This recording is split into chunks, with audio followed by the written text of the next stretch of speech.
ही बाई ना मला डायरेक्ट गोळ्या घालायची धमकी देते. आता एकदम भीतीचं वातावरण निर्माण झालं आहे. नेमकं काय प्रकरण आहे ते मी तुम्हाला पुढं गेल्यावरती सांगते.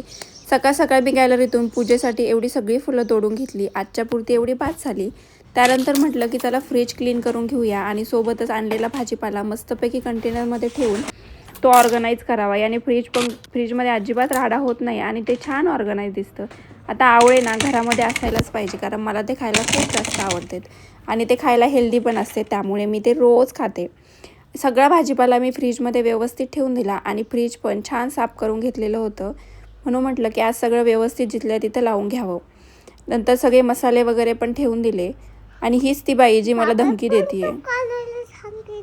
बंदूक कशाला? मला ढिशूम मारायला? नको मारू.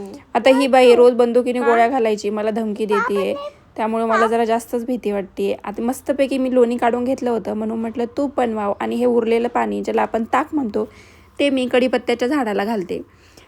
इथं मस्तपैकी मी तूप बनवून घेतलेलं आहे. एक 15 दिवसाचं तूप असेल. चला आजच्यासाठी एवढंच, भेटूया उद्या. Bye bye.